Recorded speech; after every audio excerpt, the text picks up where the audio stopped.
Hey everyone, back again. Okay, let's get on to part two, or our part two, of Noam Chomsky and Edward Herman's Manufacturing Consent, where this episode is going to cover chapters 2 to 4, which is mostly going to cover Eastern Europe, so Poland, Romania a bit, and Latin America.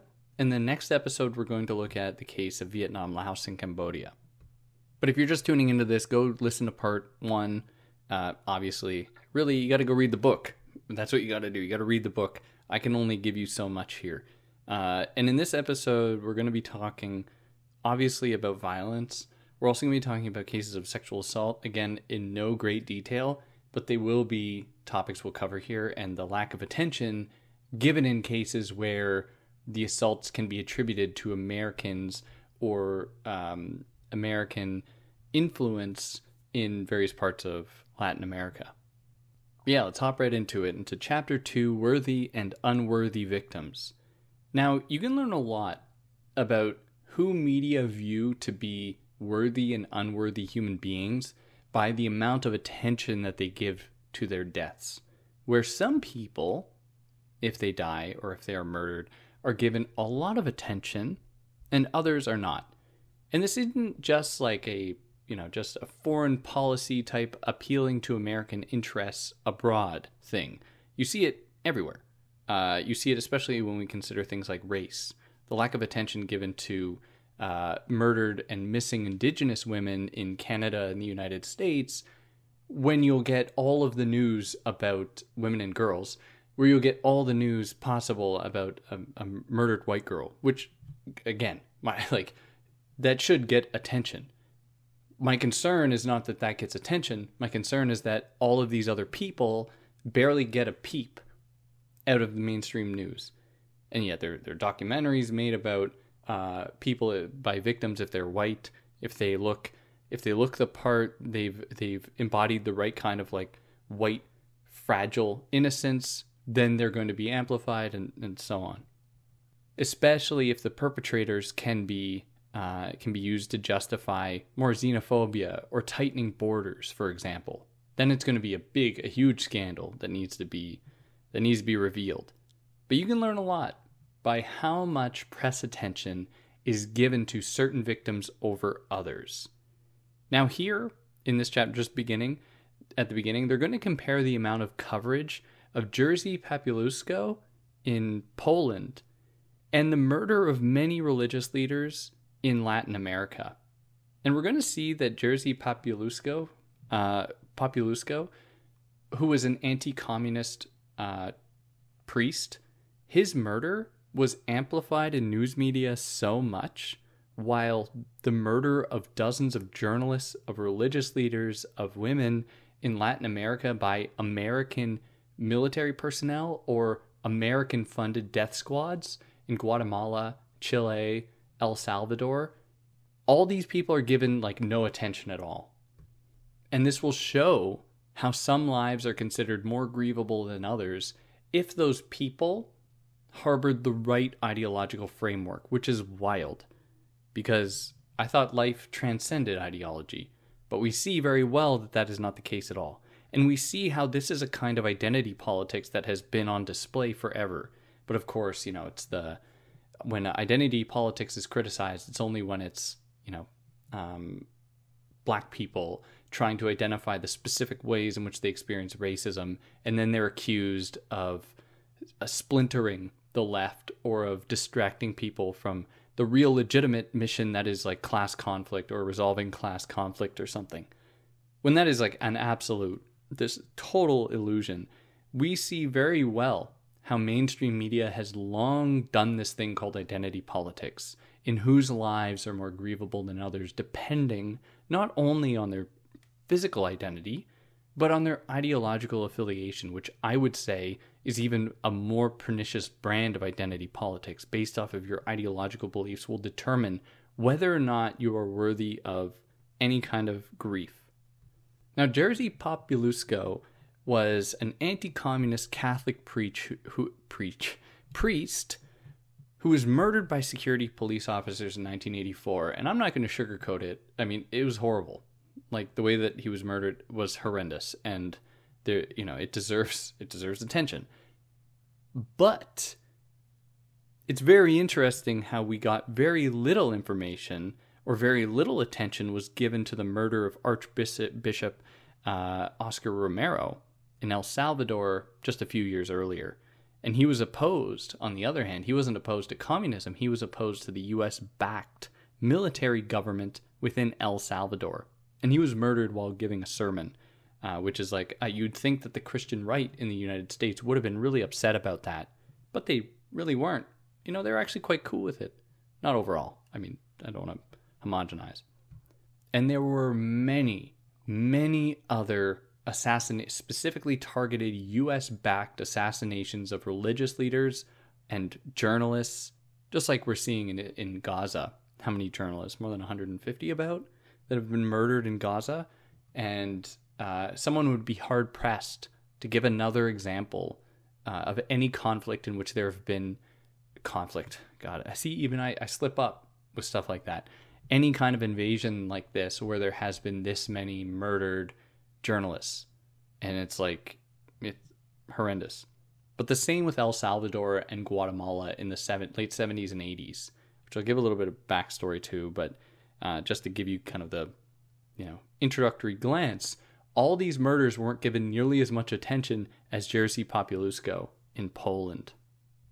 In fact, they show, because part of this book is them counting the number of stories and mentions of certain victims over others, and they concluded that Popieluszko's coverage to that of other victims, it was 137 to 170 times more likely to be covered than other victims.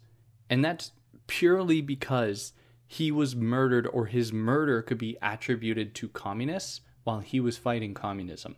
And that satisfied the fifth filter of the propaganda model, in that it peddled the anti-communist message as communism is the regime, or it's the economic framework that is going to encourage state-sponsored assassinations, all while American-inspired assassinations don't get any attention at all, or get very little attention by comparison.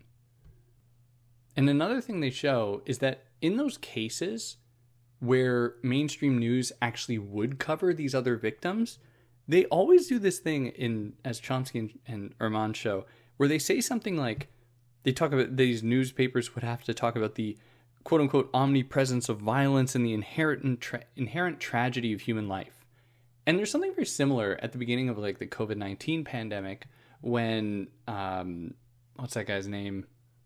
Trump's son-in-law, Jared Kushner, came out because they were failing miserably, as were many other governments failing miserably because they were totally unequipped to actually deal with a pandemic of that extent. How they do this thing, and he did this thing where he's like, when being presented with the data of the number of people who were dying from COVID, he was like, well, one death is a tragedy. And it's like, okay, wait. So you're saying that because there was one death, that everything else beyond that is just superfluous? And this really goes back to the Stalin thing, where it's like, his quote is like, yeah, one death is a tragedy, a million is a statistic. And we really see that where we see whose lives are amplified, like for each of their deaths are really like amplified, and who, in which cases, each death is just reduced to a statistic as a means to discredit the validity of those lives. So 870 murdered civilians on October 7th, despite the 1,200 number, which is a flat-out lie, as everyone should now know, as in terms of quote-unquote the actual number of innocent civilians, about 871, I think is the number around that. That is given way more attention than the tens of thousands of murdered women and children in Gaza, because of course then it's just a statistic. And statistics, then, there's no meaning behind them. You can just dehumanize the people. It's like they're ants at that point. Just this number going up, like with COVID deaths. I don't mean to compare the two to say that they're in no way the same at all, but I'm drawing attention to the fact that there is this similar trend in discrediting or disqualifying the value of human life by just pointing to like the inherent tragedy or saying that any death is a tragedy, so therefore it's like, How can we say this many more deaths is that much worse? Are we not then treating any single death as a tragedy? Why does this deserve more attention? When it does deserve more attention. Now, one of the other things in the case of worthy victims is that news networks are often very quick and willing to attribute blame not to the people who are responsible, but to the ideological systems motivating them. So in those cases, suddenly the media are very tuned in to ideological influence. Like in the case of there being a terrorist attack, and if they're able to attribute it to a Muslim person, then suddenly it's a sign of the inherent violence of Islam, for example. And then suddenly it can be contextualized within a broader ideological matrix. But if it's the other way around, and the perpetrator is some white guy, then suddenly it's just an individual, right? Then it's suddenly, there's no motivating factor beyond just that person. It couldn't possibly be the result of patriarchy or of capitalist influence or anything like that. Of course not. No. This person was just acting alone. So it's interesting to see that in the case of worthy victims, so those victims that the US cares so deeply about, it's so quick to point to like communism or Islamic terror or whatever, Russia today or something like that. And they're able to really contextualize it with no problem. But if it's the other way around and suddenly the victims aren't worthy, they're suddenly completely unwilling to contextualize October 7th as being a response to Israeli occupation and violence. Like, they're not willing to do that. Even though it's a historical fact. Like, I'm just saying a fact. It's just not going to be given any airtime. In fact, if you were to try to publish something like that, again, just straight up facts, you lose your job. If you're working with the New York Times, you're done. Your life is over if you were going to actually publish facts.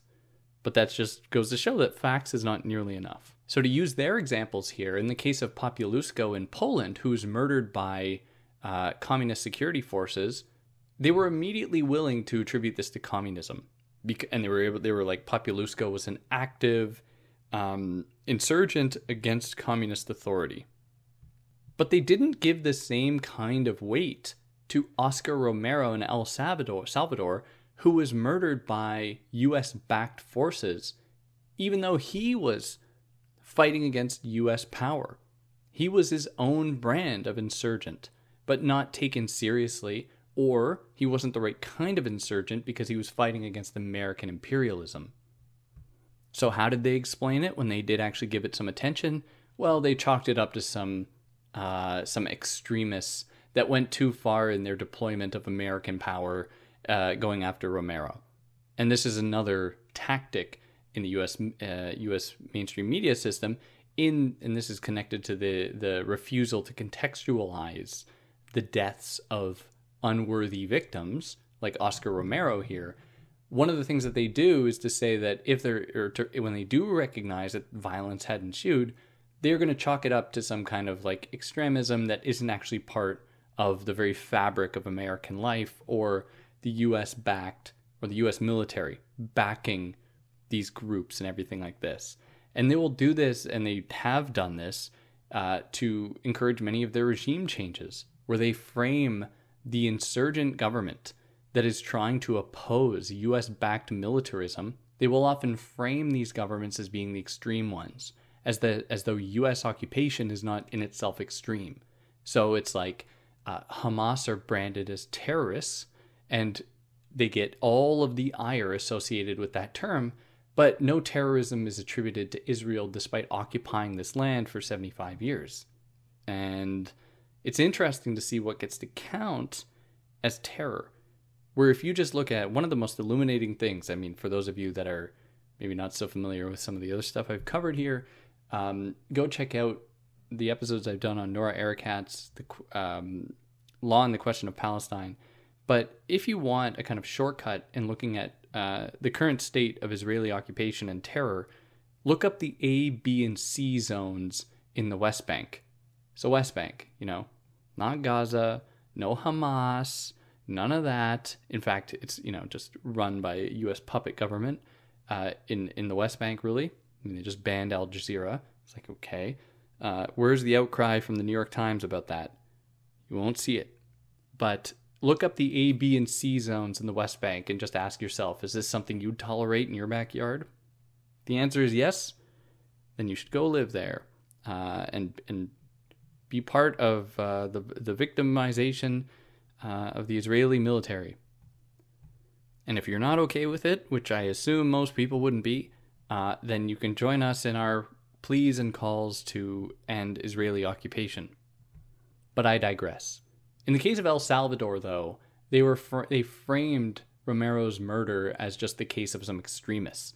And then what they did is they were like, the government, which is a U.S.-backed military government, was this moderate force that is being threatened by these extremists that are coming in from all sides. They would oppose right-wing and left-wing extremism. But this is one of the really clever tactics of U.S. foreign policy as it is translated into news, in that it can determine who people view as being extremists.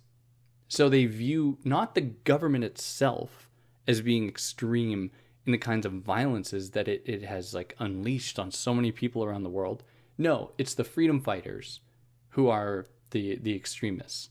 You know, if they have some kind of like religious background, especially if it's non-Christian religious background, then they're these extremists. And the same can be seen in the case of the sexual assault and murder of 4 American churchwomen in El Salvador. There was Maura Clark, Jean Donovan, Ida Ford, and Dorothy Kazel, who were all murdered in El Salvador. Americans, all murdered. So the U.S. authorities and media were quick to attribute their deaths to some nonsense, like some absolute, like, just inconsequential nonsense, like breaking a petty law, like as though like these women somehow deserved this, where they had like some contraband in their suitcases or something when they were flying in. I think it was one of the excuses. And when it was revealed that wasn't true at all, when it was revealed that the National Guard had actually raped and murdered them, members of the National Guard, the U.S. was quick to brand the perpetrators as simply these bad apples. You know, they are not indicative of the U.S. military or National Guard at all. Now, major news networks even received evidence that the El Salvadorian military had been planning their capture in advance, and the networks didn't follow through on this at all. Like, they didn't follow through on this at all, which is, like, wild. So this wasn't a response to something illegal they had done, which isn't justification on its own, right? That's not... There's no justification for this. But it was actually planned in advance. Now, the judges in this case had to flee because they were getting so many death threats, which was a common thing, especially under the U.S.-backed death squads in El Salvador and Guatemala, who were murdering journalists and judges, many of them. Now, the same was the case for the judge in Romero's case, because that was the state of U.S.-backed violence in these countries. And we will see more in the next chapter, pretty much just in the next chapter when we look at Nicaragua, where Nicaragua had opposed successfully American aggression, and then it would be branded by the U.S. mainstream media as this extremist, violent place, even though that wasn't the case at all. Now, in the case of Guatemala, for a little bit of backstory, it was a democracy that was being a little bit too democratic, where in 1954, the U.S. overthrew its democratically elected leader and installed a military regime it would control for decades.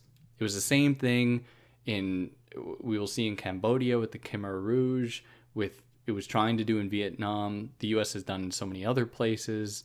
It has instilled its own military regime to forward its own geopolitical agenda. Same kind of like we saw in Venezuela, where there was a democratic election that the U.S. was immediately like, we don't believe these results, we don't respect them at all. Where it's like, when it goes against American interests, then the principles of democracy go out the window. It's like in the case, too, of international consensus on Israeli apartheid and genocide. Suddenly the U.S. doesn't care about democracy or Israel. And it's really interesting to see how that goes.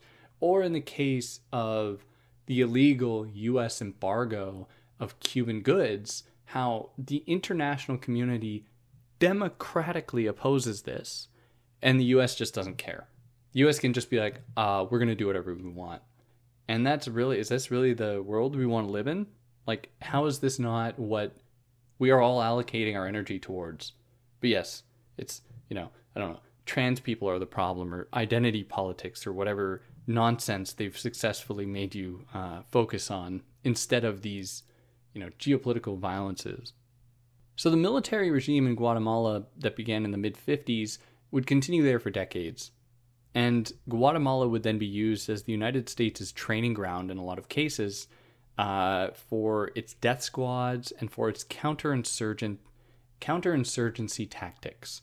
It wasn't just them, though. I mean, the U.S. got a lot of input from Israel and its own terrorism on how best to spot terrorism, because Israel had been committing, and before Israel even existed, the death squads that were set up there under Irgun by people like Menahem Begin, who would eventually become the prime minister of Israel, were terrorists, even recognized by the West, terrorists. The U.S. learned a lot from them and adopted their techniques in their own application of terror, in not just in Guatemala and these places too, but they tried to in Vietnam, but they confronted a landscape they weren't used to and got absolutely decimated. Mexico, different examples like this, like really horrendous. But Guatemala was an exceptionally violent country, not by the people, but a government violence backing, U.S.-backed governments backing death squads that were just slaughtering people, like entire villages, killing journalists, judges, like absolutely horrendous. And the U.S.'s stance, very much like its stance towards Israel, is like, yeah, it's not great, but it has to happen. And then when the government would change, then the U.S. would be like, oh yeah, they were actually pretty bad, but the new one's good. We side with the new one. And then the new one would continue these death squads and other murder campaigns, and the U.S. wouldn't even bat an eye. They wouldn't care. They'd be like, oh, maybe don't do that. Which they would then do with the Khmer Rouge that they were tacitly supporting. They'd be like, oh, the Khmer Rouge. Oh, one of the presidents, was it Jimmy Carter? Came out and he's like, yeah, this is one of the most horrendous organizations ever. We're gonna keep supporting them. No, it's better them than the other communists. We can't have that. Now, in the case of Guatemala, it wasn't a total secret what was going on. Groups like America's Watch, Amnesty International, they called out this U.S.-backed slaughter in Guatemala and El Salvador. And what did the U.S. do? They said Amnesty International and America's Watch were just, they're just left-wing, they're biased communists. Just like how any criticism of Israel is just branded as anti-Semitism. Amnesty International can call out Israel's genocide, but no, now they're all just anti-Semites. Or the UN votes against Israeli occupation, or the calls for Israeli withdrawal from Palestinian territory. It's like, then they're all anti-Semites. And it's very convenient to see this weaponization of anti-Semitism work in this way to justify continued violence against Palestinians. Just like this weaponization of, left-wing bias is used to justify continued American aggression or backing of death squads and murder campaigns in Guatemala and El Salvador. Now, this has been most of kind of like the backstory geopolitically in Latin America. Now we're going to move into Chapter 3 and talk a little bit more about the news coverage here, but with still more of the substance of what had occurred. So Chapter 3, legitimizing versus meaningless third world elections, El Salvador, Nicaragua, and Guatemala. Now, the United States loves to paint its allies' elections as righteous and democratic, and its enemies' elections as corrupt and dictatorial, like we just saw last year with Venezuela. Venezuela had elections. The U.S., the entire U.S. media circus leading up to the Venezuelan elections over the last few years has been like, the people there are so deeply oppressed under communism. They're suffering so brutally. Of course, it would be intolerable for them to accept that the people actually there didn't hate it. Same with Cuba. Like, the U.S. was experiencing so much, or like U.S. news was really responsible for making people think that people in Cuba were unhappy, when people in Cuba were exceptionally happy and still are. The reason that if they are angry, the reason for it is because the U.S. has made it really difficult for them to live their lives because they've embargoed them and kept Cuba in this state of arrested development for the past several decades. So the U.S. in the 80s, El Salvador and Guatemala had some elections. U.S. loved it, right? The U.S. was so for it because their U.S.-backed ally got in there. They were very happy with that. Nicaragua's election, on the other hand, that was framed as this dictatorial capture of political power. How it wasn't legitimate, how it should be investigated, how it was just like essentially a terrorist state. And this was just inspired by the fact that the U.S. hated Nicaragua because they had a communist government, somewhat communist. Now, so the U.S. backed the Contras. For those of you that don't know, I mean, this is the whole Iran-Contra affair, where the U.S. were backing the Contras that were these like opposition groups within Nicaragua that they were going to support in order to try and overthrow this government. But in order to do so, the U.S. had to break certain sanctions on Iran. So there was an embargo on Iran, and the U.S. broke that embargo to sell them weapons that they would then use to back the Contras in Nicaragua against the Sandinista government. And it was just like a U.S.-inspired effort to have a coup in Nicaragua. But the way that this was framed among the mass media was that these are righteous rebel groups fighting against authoritarianism within Nicaragua because they're fighting the communists.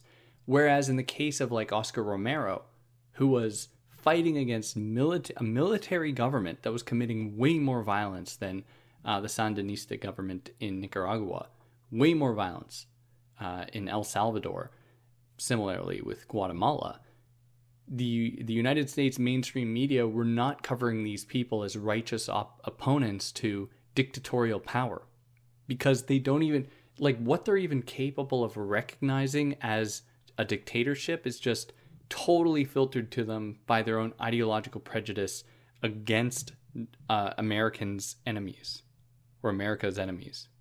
Now, did the mainstream media care that in El Salvador in the early 80s, the only opposition newspaper to exist, well, there was a couple of them, they shut down because a bunch of people were arrested at them by the U.S.-backed military police. A bunch of the journalists were arrested, and the other newspaper was bombed by these people. But of course, this isn't a sign of a dictatorship, of like repression. The U.S. mainstream media couldn't even fathom criticizing these actions like that. So 30 or more journalists were killed in El Salvador and in Guatemala. 48 in Guatemala between 1978 and 1985. 48 journalists. That's wild.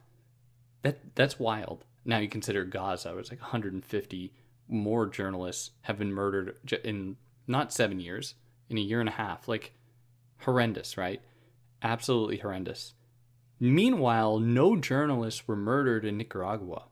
And even the Contra-backed newspaper enjoyed a relative freedom, could actually like publish stuff, and it enjoyed freedom of the press. Now, am I going to sit here and pretend as though there wasn't a certain amount of repression against them? There was, but there's no comparison to Guatemala or El Salvador. Like, no comparison. They could still publish. Were they getting threats? Yes. Were these threats anywhere near El Salvador, those of journalists in El Salvador or Guatemala? No. No comparison. But the mainstream news networks didn't cover that fact. They didn't cover the fact that in Nicaragua, this apparent insurgent guerrilla force, the legitimate kind of the Contras, there was no mention of the fact they still had their newspaper working with little to no resistance. Additionally, El Salvador and Guatemala were cracking down on unions and organizers. So during the elections of the 1980s, the left-wing parties had to go underground to avoid being killed.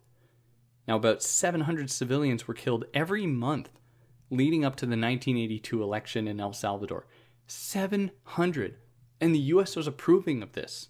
It approved this. The mainstream news was focused on Nicaragua, focused on Iran, because this is right after the Iranian Revolution. Of course, Iran was this horrible dictatorial state. No mention of this. Where, like, if we were to actually, be these rational, neutral, objective people, there's no way we can possibly even allocate any energy criticizing a country like Russia or Iran when we see Israel murdering tens of thousands of children in Gaza. Like, every single child is by definition innocent. It's just how that works. If you disagree, I think that you need to really evaluate your moral compass. And so those are thousands of innocent people killed by Israel and Israel alone. Oh, but it's Hamas's fault. There's no justification for it. It doesn't matter if Hamas is the worst force on earth. The Germans didn't experience this kind of brutality. Like, it's unbelievable. Absolutely unbelievable. Now, despite this fact that there was this much repression in El Salvador, hundreds and hundreds of civilians being slaughtered monthly leading up to the election, when the election came through and it was their U.S.-backed person got in, the U.S. was very happy. They were very happy and they thought it was such a righteous election, just totally discounting the fact that civilians were being murdered constantly. Now, by contrast, it also explains why Nicaragua's elections that would confirm support for communism, these elections were demonized. And the propaganda model shows this. Like, they are just totally correct in the way that they frame this propaganda model as determining how news media are going to cover different parts of the world, different events, depending on who gets in power, depending on who the victims are, various violences, and so on. Now, there's so many examples of this, really. If you're listening, feel like commenting the different examples. We could have a running repository of just examples of this through the comments section, and everyone can read them. And that puts us here into Chapter 4, the KGB Bulgarian plot to kill the Pope. Free market disinformation as news, quote-unquote news. Now, in the cases of El Salvador, Nicaragua, and Guatemala, the media mostly parroted government propaganda. They mostly just parroted whatever the government was telling them. So, like, how much of this is just that news media didn't know the facts? Is this an excuse for them? No, because then they shouldn't be covering it. Or they should be going and, like, doing their actual investigative reporting. They shouldn't just be, like, taking whatever the U.S. government tells them is the truth and then running with that. Now, with we can contrast this with the 1981 shooting of the Pope, where the media played a more substantial autonomous role. They weren't just parroting U.S. talking points here. Now, this is kind of a tricky story, but I mean, some of the backstory here. So the media immediately attributed the shooting to a KGB/Moscow-backed Bulgarian with no evidence at all. Like, no evidence supported this at all. Now, the shooter's name was Mehmet Ali Agca, and he was a right-wing anti-communist, and this, of course, was totally ignored. He was an anti-communist, so he was one of the U.S.'s boys, right, as far as the ideological framework goes, where Agca became the embodiment, despite his anti-communism, the embodiment of Soviet terrorism as it was feared by Israel and the U.S. Israel played a part here as well. So what evidence was there? Well, Agca had actually visited Bulgaria, which was under communist rule, and they used this as evidence to say that, well, it was obviously inspired by communism. Same thing was used against Lee Harvey Oswald to explain like an a communist influence for murdering JFK because he had been in Russia. I mean, that's a whole other thing. People really clung on to that idea, even though it's one of those things you look up first, David, before you just start rambling. Wasn't it that? So he did go to Russia, but then he was there for, I don't know if he was there for a few years. And then he was like, what did he say? He was like, there aren't enough bowling alleys or something. There wasn't enough bowling alleys. And so he went back to the U.S., which is like, of course, Lee Harvey Oswald killed JFK. I'm not denying that. But like, it seems like the communist inspired angle isn't correct. I'm just maybe for other reasons, I don't know. But the USSR inspired one does not seem correct. Now, like I said, the belief that Agha had been inspired by the communists was inspired by the idea that he had been in Bulgaria. But he was also he visited like 10 other countries in the same time period. He was going around through all of Europe, traveling. But none of those countries are given as evidence, right? Even though they are U.S. allies and stuff, they weren't given as evidence of him then being, an anti-capitalist type, communist trying to overthrow everything. But that was how it was framed, that he was a communist because he had visited Bulgaria. Did I say anti-capitalist? I mean, like, if he'd visited a capitalist country, he would have been anti-communist, and that would have not fit their narrative. Now, as it turned out, he had connections with the Turkish right-wing groups, or the Turkish right-wing group called the Grey Wolves, who were not communists. Like, they were not at all. And this was just totally ignored. So he would then go and try and assassinate the Pope, and he did not succeed, but that did not stop the mainstream news from immediately attributing this to the KGB and to the Soviets, because that served their purpose. Just like when the Soviets shot down that Korean plane, rightfully so, deserves all of the anger that should deserve. But meanwhile, there's very little attention given when Israel shoots down a Libyan plane. Now, one of the other pieces of the puzzle was that the Italian government had furnished the US and news outlets with quote-unquote evidence that turned out to be false, that linked Agha to Moscow. Now, all of this evidence was debunked, but that didn't stop them from still parroting these ideas because they fit within the propaganda filter. And so an interesting thing happened where some of the first journalists who were writing upon it, even though they were using false evidence, became authorities on it. And this is one of the things that you'll often see among many of the mainstream news sources, is that they'll end up citing themselves in previous stories they've done as evidence of what they're now covering.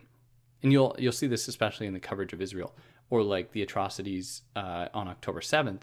They'll use evidence of things that they've covered in the past as evidence of what had occurred, instead of actually doing research or actually conducting investigations into new facts or any new information. And this is how there's a kind of media recycling and siloing and echo chambering of this information.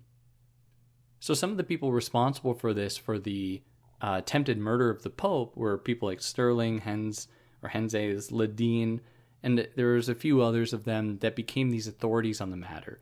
Very similarly to the way in which there were these unknown people who started to write very mysteriously for the New York Times and stuff about Hamas's violences on October 7th, like about how there were many babies murdered, how people had claimed to have seen images of babies being murdered, that none of this has been proven to exist at all. And if they did, please name the babies. I would love to know their names so we can all properly mourn them, because I don't know why so willing to just let these babies go without proper funerals or any proper recognition. Please name them so we can properly properly mourn their deaths. But this is an example of atrocity propaganda, as a way in the case of the plot to murder the Pope. It was used as justification for further U.S. encroachment upon Soviet territory, and this has been used. It was in the case of like Judith Miller, who wrote the piece about there being about Saddam Hussein having weapons of mass destruction to justify the U.S.'s going into Iraq, even though Iraq had nothing to do with 9/11, using this as a pretext to go into Iraq under the auspices of like fighting the war on terror. Or there was the case in the early 90s, again with Iraq, where there was this woman who, Nasrallah was her name, who had claimed to have seen Iraqi soldiers like murdering babies in a hospital, like ripping them out of incubators and stealing the incubators. And this was, she got a position she was given a platform in Congress to give this testimony about how horrible and barbaric the Iraqi military is, and pretty much just to tell the American people why the U.S. should be involved in Iraq. should go in the Gulf War, to create the Gulf War, to go in and like liberate Kuwait from Iraqi violence. And this kind of atrocity propaganda is very useful in these ways because they play on people's sympathies, and they often use children as justification for these unbelievably horrendous U.S. interventions in so many parts of the world. Like, not to back Iraqi invasion of Kuwait. Granted, I don't think anyone really knows what that was about. But in any case, as horrendous as that is, it pales in comparison to the amount of violence that the U.S. would then inflict on Iraqi civilians. How hundreds of thousands of murdered Iraqis. Like, there's no comparison. But their violence is framed as justified, as righteous, as necessary, whereas Iraqi violence, rightfully, is framed as being unacceptable, demonic, and everything else like that. But it's not recognized like that. It's recognized like the U.S. is super justified and everything. Like in the case of Hamas being this totally terrorist force, always framed as like these ultimate perpetrators of anti-Semitic violence. Meanwhile, all of Israel's violence against Palestinians over the last 75 years is treated as necessary.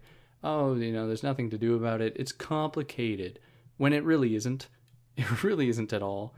But this is how it's framed, and this is how the cycle is able to continue. But this story about the plot to kill the Pope, of course, nobody questioned it. Nobody questioned the facts because they fit within the American ideological framework with the anti-communist filter. So it just goes without questioning. People just accept it. Of course, there's no mention about the fact that Ledeen, one of the writers of these stories, he worked for the CIA. I mean, he's an absolute CIA hack. And there's so many examples of this. And of course, the mainstream media didn't cover this at all or use this as to smear this guy, of course, because he was speaking their language. Yeah. We'll move from this into Indochina, as it's talked about in the next episode. We're going to look at the cases of Vietnam, Laos, and Cambodia and show American aggression there, American violence, and the U.S. media's response to that violence. But yeah, add comments about any other things you're thinking about. And anything I got wrong, if there's anything I omitted that I shouldn't have, let me know. I'd love to hear about it. And yeah, on that note, take care.